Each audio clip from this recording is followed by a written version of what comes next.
नमस्कार, मी सीमा कुचेरिया. आपण विविध सणांची माहिती आपल्या चॅनलद्वारे पाहत असतो. वेगवेगळे सण ते का साजरे केले जातात, त्याच्या मागची भौगोलिक परिस्थिती काय असते, निसर्ग काय असतो आणि त्यानुसार आपले सण कसे साजरे होतात, हे आपण आपल्या चॅनलमध्ये नेहमीच पाहतो. आता मार्गशीर्ष महिना संपत आला आणि पौष सुरू होणार. पौष महिना हा पूर्णपणे सूर्यदेवाला समर्पित असतो. सूर्यदेव हे आपले आत्माकारक असे मानले जाते.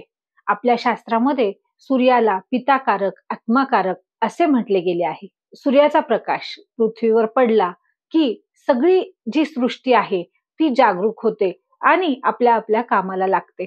पौष महिन्यामध्ये सूर्यदेव हे गुरूच्या राशीत असतात आणि त्यांचा प्रभाव देखील कमी झालेला असतो. म्हणूनच सूर्यदेवाची आराधना, उपासना करण्याचे हे दिवस म्हणजेच पौष महिना. या पौष महिन्यामध्ये सूर्यदेवाची पूजा रोजच केली जाते. पण पौष रविवार हे अतिशय महत्त्वपूर्ण मानले गेले आहे. वर्षभरातील रविवारांमध्ये पौष महिन्यातील रविवारला विशेष महत्त्व आहे. पौष महिन्यातील रविवारी महिला व्रत करतात. त्याचबरोबर सूर्यदेवाची पूजा केली जाते.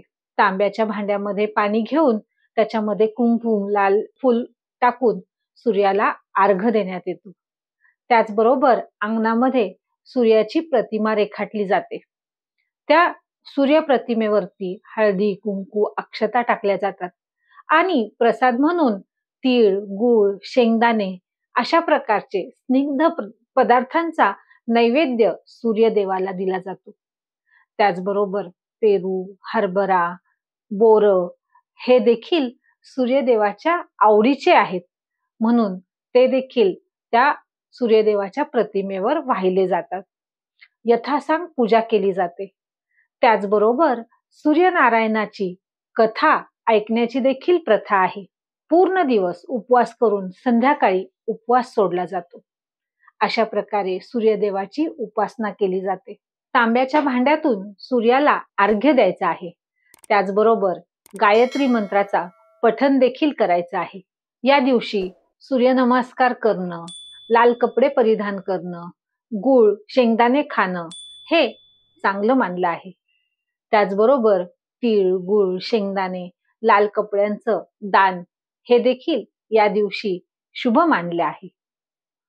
जरी आपण म्हटलं की सूर्यदेवाची पूजा अशा प्रकारे आपण करतो, पण याच्या मागचं कारण काय असेल, तर हे थंडीचे दिवस असतात, कोवळं ऊन असतं आणि ह्या उन्हामध्ये व्हिटॅमिन डी हे आपल्याला मिळतं.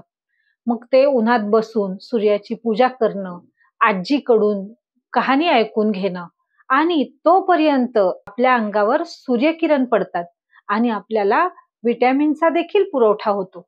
या निमित्ताने आपण उन्हात बसतो, सूर्याची उष्णता अंगावर घेतो, त्याने आपल्या शरीराला ऊर्जा मिळते. त्याचबरोबर नैवेद्याचे जे पदार्थ आहेत ते देखील स्निग्ध असतात.